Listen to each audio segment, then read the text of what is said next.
I thought I was all up in the mic. Sorry. Good morning, good morning. Good morning. Good morning to Allison. Good morning to Shelby. Good morning to Peggy. Also, Shelby. Oh, I didn't know. Oh, are we opening it on? You think we maybe at the end of the episode? Yeah. Okay. Yeah, cool. Eek. Cool. I gotta make sure I keep the addresses not on camera. Good morning, good morning. All right. Let me hit all my buttons. You know how it goes. Do you like the book, everybody? We love it. We're glad that we're doing this because it's time to read again. So, let's see.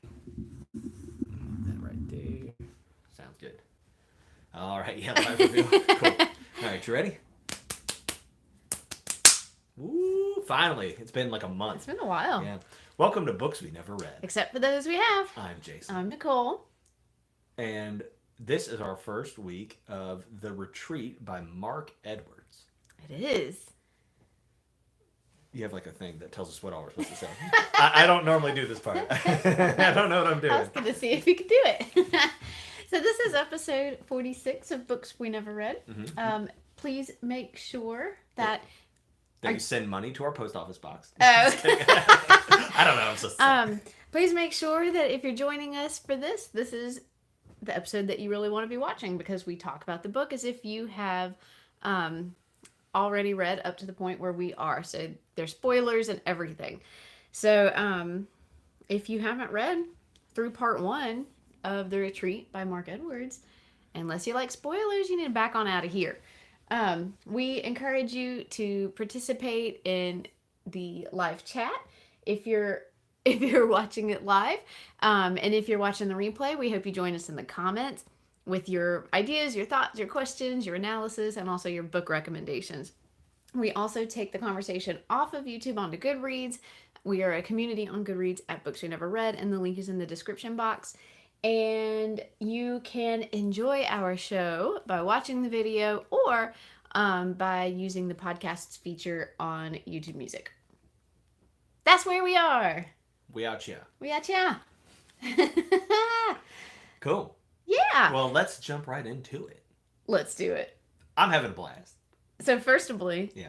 I think Jason has something he needs to write on a piece of paper and glue into my notebook. Yeah, so I don't know how many people were around back when we were reading Three Body live, but I had a guess about what that Zhang Beihai was up to something secret, and I was right. And but I didn't want to like tell everybody what my guess was because it was like real off the wall. So I wrote it on a piece of paper, put it in Nicole's notebook, and then once we read that part, we revealed that I was in fact correct. And I have a guess about who the perpetrator of this crime might be, and I don't want to say it because it's good. It's good. Okay, so you actually think that somebody has done something to this child? The perpetrator of this crime. That's all I have to say about that. Interesting. I was rereading the prologue where, that's from Lily's perspective, and she's frustrated with her parents because they're fighting again. And she wishes that she could just jump into the river and they'd all be so sorry because her mom can't swim and her dad sucks at swimming, and they'd be so sorry if she drowned. She's like 5. And then she's not. Oh, how old is she? She's like 8. That's basically 5. Well, so she's like 8 or 9. Yeah. So she's, Peggy will correct us if I'm wrong. She's at the age where she still has a very vivid imagination. Mm-hmm. So like her little cat, big cat, little cat. Yeah. To her are very much like imaginary friends and are alive because she talks about how she was squeezing Big Cat so hard she hurt him. It definitely in the prologue it definitely seemed like an animal and not a toy. Right. Yeah. But she's very teenagery, so she's very preteeny in terms of how she behaves with her friends and how she thinks and acts towards her parents. So I'm a little confused, and it just might be that Mark Edwards doesn't know what an 8-year-old is like. Yeah. That just might be. I don't know what an 8-year-old's that might be like. true. Yeah. No, but I mean, 8-year-old girls can be pretty sassy, so there's that. But so anyway, so I've been kind of torn this whole time about Did she really just jump into the river and the gag in her mouth and the strong arms that swept her away were really the river? Yeah. You know, or was there a person involved? And if there was a person involved, we have some options. Yeah. Like literally everyone. Literally everyone. There's a hint for literally everyone. So what's our hint for it being Lucas? Is he our main character? Yes. There isn't one, except like so that's that the fact that there isn't a hint that it's him is the hint that it's him. I think there are hints that it's him. Maybe so. I am very concerned that this is going to turn into a silent patient, and our narrator is going to be the killer. And I don't want that because I just read that, and it will seem terribly unoriginal, despite the fact that this book came out first. Right? So I really don't want that. But he hangs so much on the idea that the simplest answer is the most likely, and the simplest answer is that he done it. It just is, right? Like I don't know why. It just seems like the simplest answer. The simplest answer is that she just jumped in the river on a whim and then realized it was actually too bad. But and as we go through this, I'm going to talk about all these things without giving any hints as to whether or not we discuss what my theory is. Sure, I would hope so. Otherwise, no fun. So, you know, he was originally from that area, and some bad things have happened there that he doesn't remember. His mom doesn't really like talking about it. She's completely moved away to Spain, not dealing with whales at all. And so there's some hints there. Also, there's that really wild novel that he wrote that's just very on theme with what's happened potentially in this book. Or in this town. So I guess it's possible that like somehow he doesn't remember having done this, or he's just not telling us that he remembers having done this. You know, but so there's a difference between this and what we see in Silent Patient, right? Because in Silent Patient, he just expresses that he's interested in this woman. He knows that like he is the one who started all this, right? He just cleverly avoids discussing it. But in this one, we do have Lucas saying things like, you know, it is weird that my book is so much like this, and it is weird that this book could offend the mom, you know, and all that kind of stuff.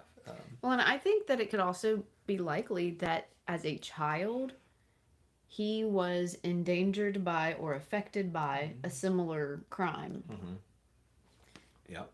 And he just doesn't remember that. Okay. Maybe there was a sibling, maybe a cousin, maybe a neighbor, maybe his little best friend growing up also got napped, you know, or fell into that river. Well, and so we do know that somebody was disappeared. Like around about the time he was a kid, if I'm not mistaken. Yeah, because the mom was saying it was like in the 70s or 80s or something, and that was when he was a child. Yeah.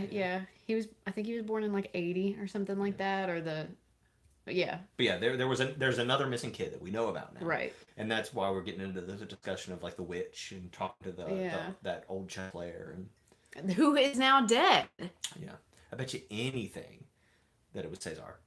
Oh. I'm not just kidding. Wham bang. Okay, so just to get caught up on the chat, Shelby says she is team Lily is alive. Right. So I think that's also like a very interesting option, right? Like, so if somebody took her 3 years ago or whatever, and he's keeping her, how are we going to find that out? Also, like, if she wasn't taken, but she like took herself, to where, right? Like if she didn't jump in the river but decided to run away. So far, we have no reason to not believe anybody, right? We have two narrators, really. We have Lucas and we have Lily.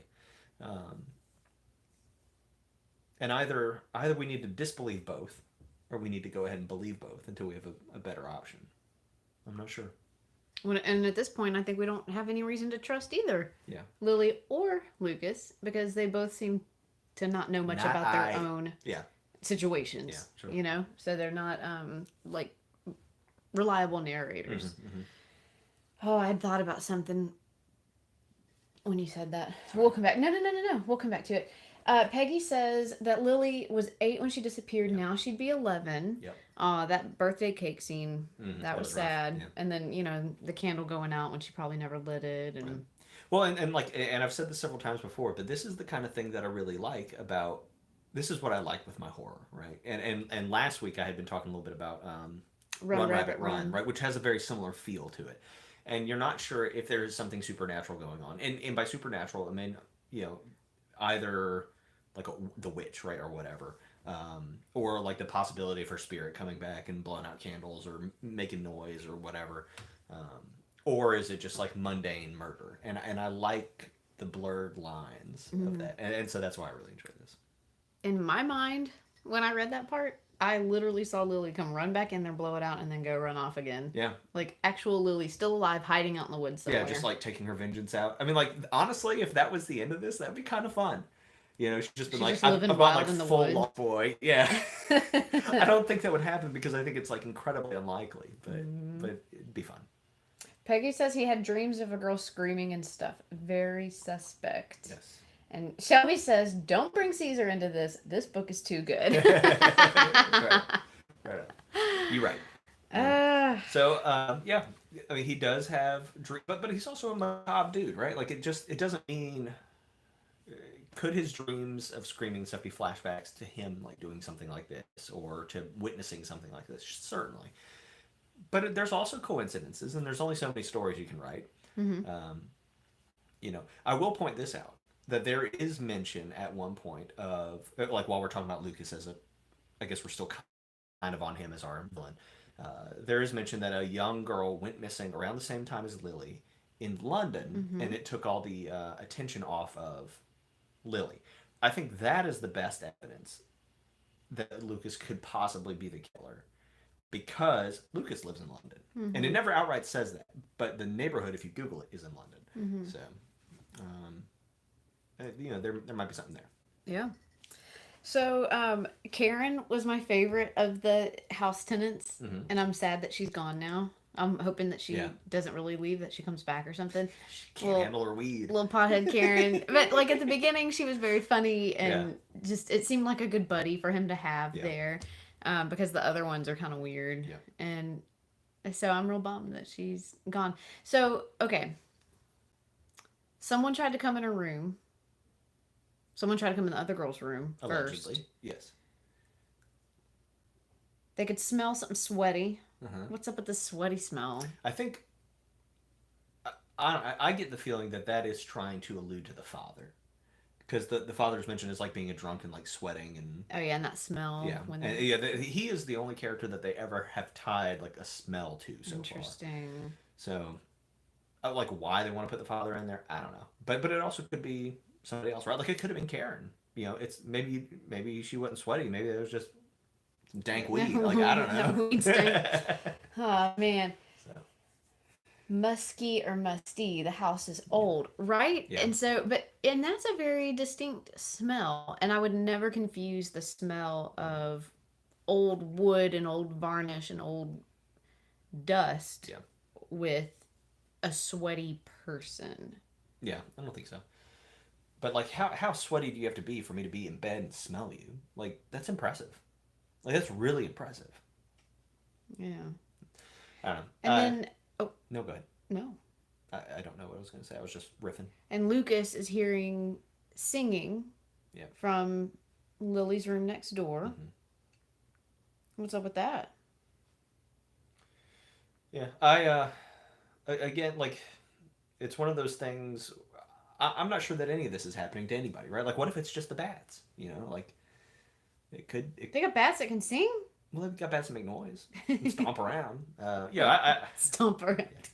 You know, maybe they're all having night terrors, right? Yeah. Like, maybe Karen is so high she doesn't know she's singing. And night terrors are contagious. Yeah, that's a thing. So. And it has bats. Yeah. Peggy said that made her think of Shreveport. Yep. I got all excited the other morning. I was outside with the dogs and a little flock of bats were swooping around. Yeah. Nest of bats swooping around, eating the skeeters. Yeah. That was cool. I don't know. I'm not... The most likely explanation is that like the house is haunted by like Lily's spirit or whatever, right? That's like the simplest answer to explain what is happening to everybody. Because otherwise what is happening is Lucas is crazy because he could be entering people's bedrooms and hearing the noises. Or everybody's crazy because somebody's making the noises that Lucas hears, and somebody else is going into Karen's room, and somebody else is doing, whatever. What if all this is just Julia, her trauma and madness and sadness? It certainly could. What's up with the basement? Yeah, what is up with the basement? Probably nothing. She's down there. You think Lily's down in the basement? Little girl's body's down there, like in a shrine or something. I don't know. Ooh. I don't know. To get caught up on chat, Shelby says the most obvious so far seems to be the stranger. I've got some things to say about the stranger. That's the grandfather? Yes. Yeah. And Shelby says the fact that Lily gets the creeps from this guy. Okay, 100%. Anytime a child is creeped out by a person, moms of the world out there, please respect that child's creepy feeling. It doesn't matter if it's fake or if it's real. That child is freaked out by this person. Let them not have to deal with that person. That's something my mom always really respected that when I was a kid. If someone gave me the heebie-jeebies, she let me go the other way and fussed at the person if they tried to come after me. Because she just said, that's not right. Yep. Kids have a pretty good feeling, like a good sense of when things aren't right. Yeah. Okay? My rule is if I like somebody, they're probably a creep. Yeah. If I outright like you, I'm like, man, that guy's amazing. No, he's great. My second thing to say on the matter, I have lots to say about the stranger. If you're a creepy weirdo, don't subject other people to that. That's private business. You need to be a creepy weirdo by yourself. And if you're a creepy weirdo who likes to scare children and tell scary stories, do that to your own family members. Don't be messing with other people's family members. It ain't right. Okay? So if you're watching this and you're a creepy weirdo, listen to my words. You okay? Third thing I have to say about this. Bringing out some stuff for you? Yes. Yes. The third thing I have to say about this is to parents who have kids come stay the night, or parents, who let kids go stay the night. There is a very important pact you have made with other parents when you send your child to their home. If I send my child to somebody's home, I have made a pact with that mother, probably, that she is now the guardian of my child when I am not there. She is the one I trust. She's the one who needs to be at the house. And if plans change and things go wrong, she is the one who needs to bring my child back to me. Yeah. Under no circumstance is it appropriate for you to put my child in someone else's care. Whether that's your grandpa, your twin sister, your bestest person in the whole wide world, the president of the United States, I don't care. I put you in charge of my child.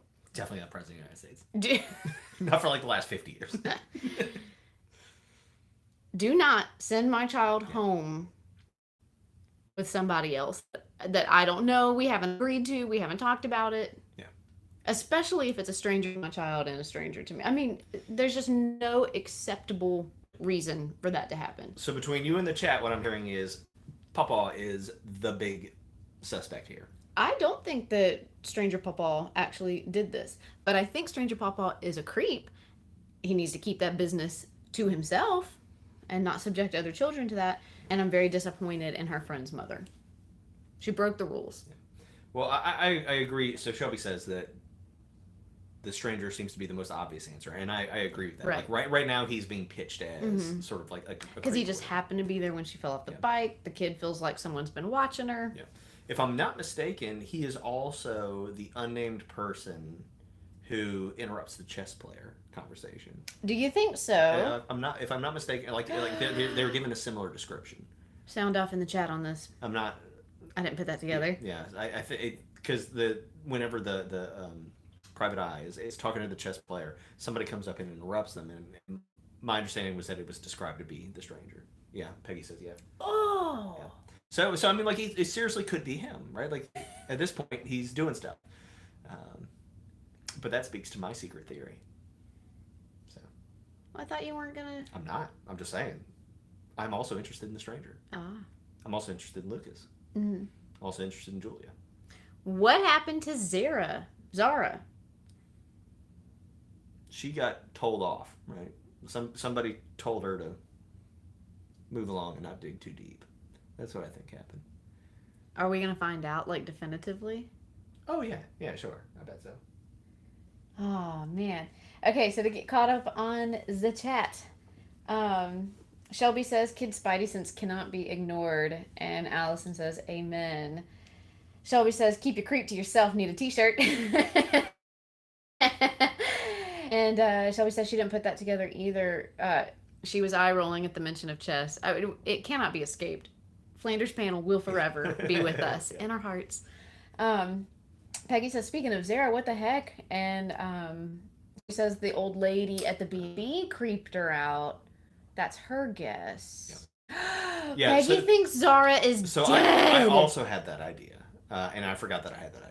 But because she didn't answer, and then like she finally answered by email or something. Like it was a weird way to respond. So not only has she been murdered, but someone hacked her email? I mean, like, they have her phone, right? And probably her like dead fingerprints. So you just boop. Ooh. You're right. That's what all the movies do. You chop off somebody's finger or cut out their eyeball, and you do the little thing. Yeah. So I also agree. I think at this point Zara's probably in the dirt. Shelby says, Peggy, that's also possible. Anyone can send an email. Yeah. Well, and that's just right. He called her, and then she responded by text, and I think that's bizarre. Mm-hmm. Nobody does that. Even Zara, who is weird. So. He needs to call his investigator friend that recommended Zara and get him on the case. So at the end of like our reading, he's like, "Okay, back to my book." You know. Yeah, kind of. He also has like somebody told him like, "Hey man, maybe you're doing this to hit on Julia," and he was like, "Yeah, maybe so," and then it's like kind of leaned into that as we go forward. Well, he was like, I mean, he might have been lying to himself earlier, but now that like somebody's mentioned it, he's like, right. "Oh man, she is kind of hot." Yeah. Aww. Cool. That sounds great. Yeah. Strange. Yeah, Shelby says millennials do that. I was also thinking like, I will not answer a phone call, but I'll send a text. Yeah, but if somebody leaves you a voicemail, I don't know. Maybe. I'll be like, hey, I got your voicemail. Sorry about that. Busy. That's true. Do not want to talk to you, but I will text. That's what Shelby says. I do hate being on the phone. I really do. You're always on the phone. I hate it. That's weird. You talk a lot. On the phone? Yeah, you keep up with your people. They don't text. Just those who don't text. Yeah. Oh, man. Okay, so are we thinking that the basement's just a red herring? It's just a distraction.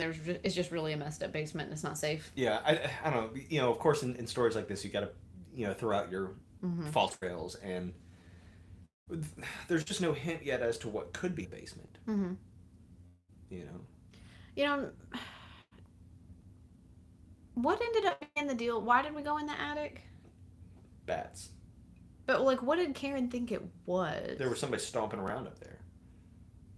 And then they heard voices, right? Like, and then they heard, or Karen started saying words. I can't remember what it was. But there was the, like, you don't belong here statement again. And then there was, like, bumping up there. You don't belong here. And that's not word for word what it was. So, okay, if we're going to have a disembodied voice and a phrase repeated throughout this book, why would it be you don't belong here? Can somebody correct me on that? I don't think that's what it was. It was very similar, right? Like, or, it wasn't like get out, but it was a similar No, but thing. I think it is saying you don't belong here. Yeah. I think they are saying that. Oh, yeah. What's the legend of the widow? Because Julia is a widow. Yeah. I might have to do some Googling. I wonder if this is real. Not the story, but like the witch and the widow and all that stuff. Peggy says this always happens. You aren't getting the feels, and then someone says something, and suddenly you are getting the feels, and it's awkward. And Shelby says the singing child noise was not fun to read at night. Creepy kids get to her. Yeah, creepy kids are the creepiest, for sure. Yeah. For sure. But, so, the whole you don't belong here, why would something be saying that? That's like a regular haunting kind of thing, right? Like it's just a haunting staple. Why would Lucas in particular hear that? That's interesting, and I don't know. You don't belong here. I mean, his family obviously feels like they don't belong in Wales. The mom moved to Spain and he moved to London. I'm just trying to think, like, what connection does that have to anything? There are some people there that know his family. So if his family like his parents were some weirdos who did some weird stuff. Yep. There might be some cause for the locals to be like, we got rid of these people and we don't really want them here. Yeah. There's no hint that they've like driven them off, or anything. So. Yeah. It was originally they originally heard the "Don't Belong Here" coming from Lily's room, if I'm not mistaken, or like coming through the walls, but he always hears it when he's like half asleep or something. Yeah. I hear stuff when I'm half asleep too. Yeah. So what? Who don't? Yeah, maybe we need to revisit. Yeah. Some of these little clues and some of these mysteries. What do you think about this hut that he finds out that has like the porn and the cigarettes or whatever, right? Like, so he gets this idea for his new story when he like runs into this hut in the woods, right? So he goes down to the river to explore, gets kind of lost, right? Similar to what Lily does. Tries to find his way back to a road, similar to what Lily does, but he finds this hut that is full of like trash. Oh. And that's where he gets this idea. And let's think about this, right? If we think that his sweetmeat story, which is, I hate that word, I don't ever want to say that again, story has anything to do with the current mystery. His next book is about a family that goes out to like a hut in the middle of the woods because basically zombies are everywhere. That's right. And somebody's trying to convince them to like continue on because eventually the zombies are going to enclose on them and they'll never get out. It's like, what's up with that? Like, that's a dumb story.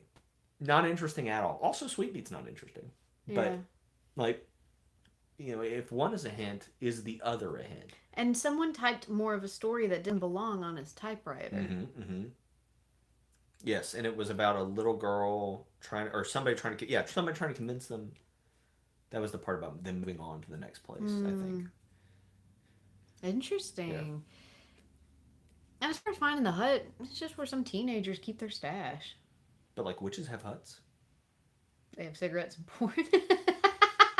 But like maybe if it's a spirit of some kind and somebody else is like using it, I don't know.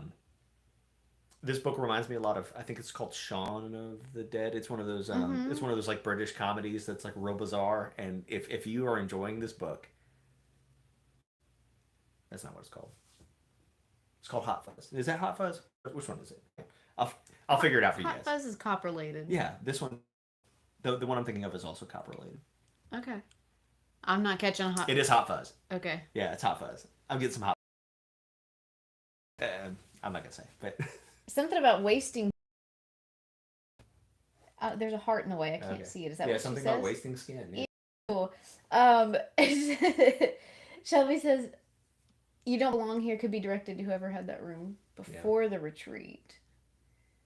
Hot Fuzz, and there's another in the trilogy. Yeah, I mean, like, look, but so yeah, Hot Fuzz and Shaun of the Dead, I'm kind of mixing those two together, but like it's all kind of spinning around in this, and they're fantastic movies. So wow. Yeah. Okay. But yeah, so it could be directed at somebody who lived in the room before. That's kind of an interesting idea, what if in some way Lucas is reminding Julia of her ex-husband or something? I don't know. Mm-hmm. And so she's having this like trauma reaction to Lucas, and that's what is sort of like she's the one whispering, like she's haunting Lucas as a means of like getting back at her husband or something. Mm-hmm. I think those are also options. Everybody's got some weird trauma in this, and therefore they're all suspect. Yeah. Interesting. Yeah. We need more information. Yep.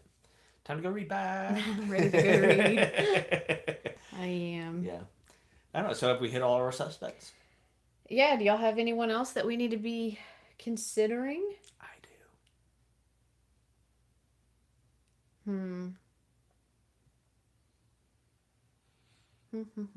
Like with other boarders, the other tenants? There's some people we haven't mentioned yet. Like some kids? Yeah, then why freak out Karen? Yeah, why mess with Karen? Yeah.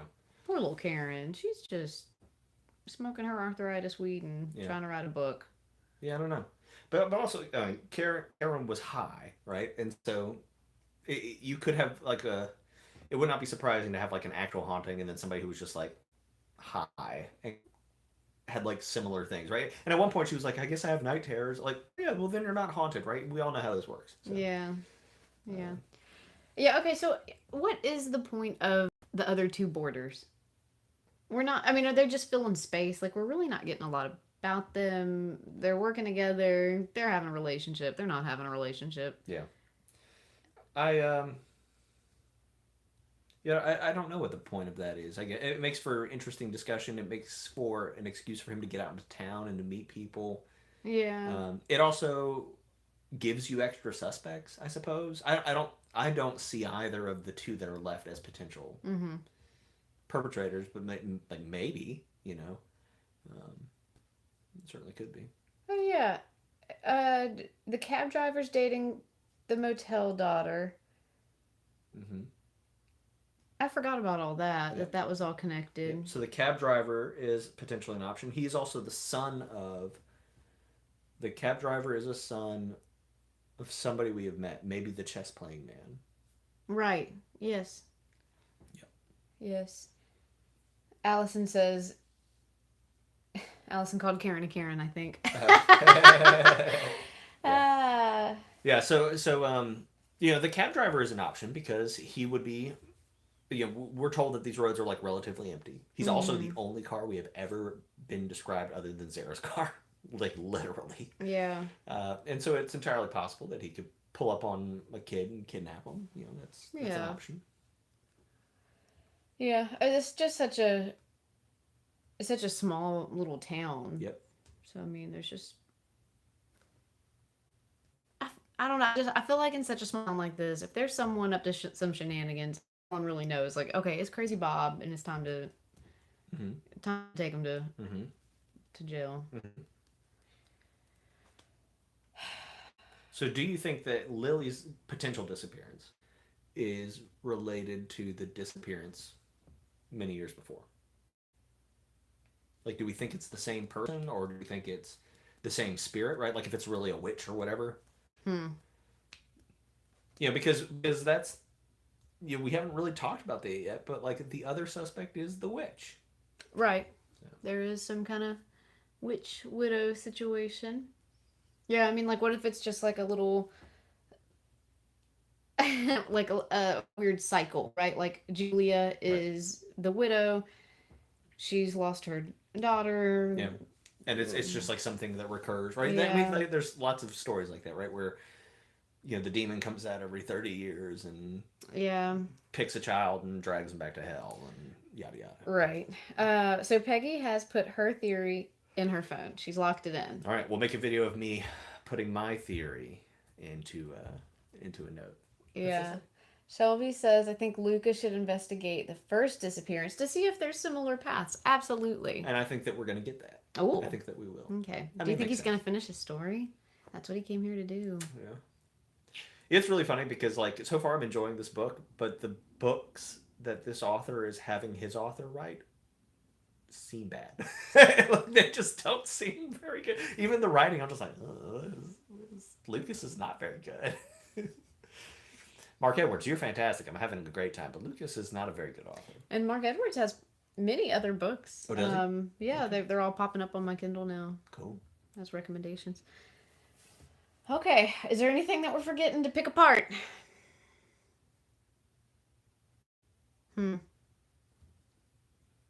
That smile says yes. We ready to move on? To what? Oh, like in the episode? Yeah. Yeah, that's fine. Okay. I don't have all that much more to say. I'm looking forward. I oftentimes we talk about how our second episodes are the slow ones, and I don't think that's going to happen to us this time. I think that we're going to get a lot of... obviously the climax will happen in the third part, but I think we're going to really start cooking here. Like, we've met all the characters. We met everybody in town, basically. Yeah. Ain't nobody left. So. Who done it? Who done it? So who's your top pick right now? Lily just jumped in the water. Okay. Lily done it. Lily done it. All right. Fair enough. Fair enough.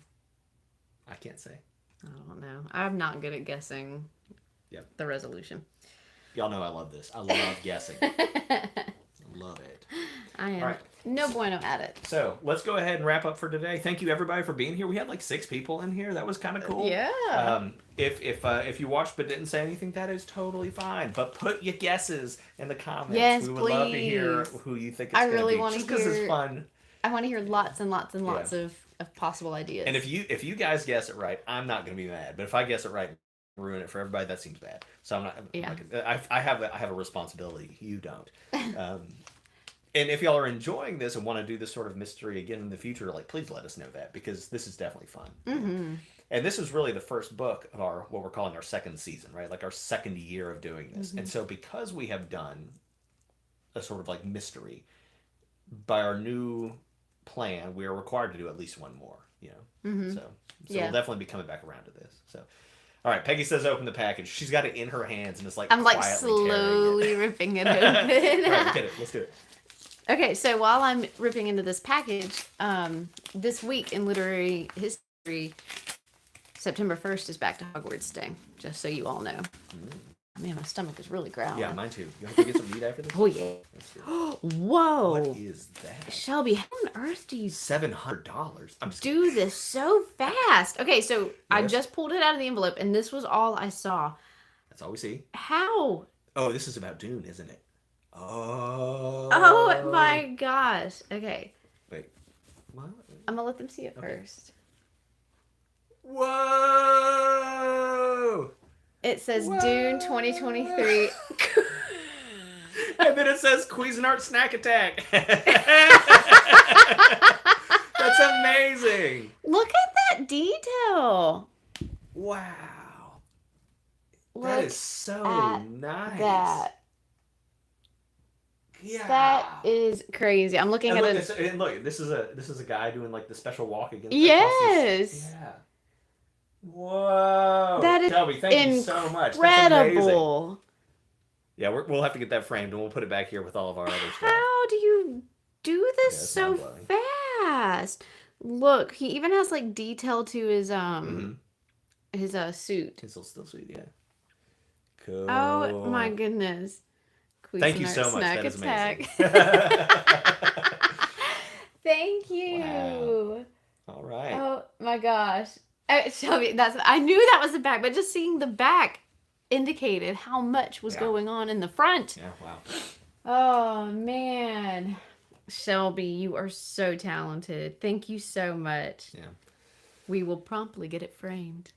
All right, guys. Well, thank you all very much. All we're reading for next week is the second part of The Retreat by Mark Edwards. If you are finding this episode now, please go back and read it. Read number 2. Give us some suggestions for more books, because we haven't quite picked our next one yet, and we need to by next week.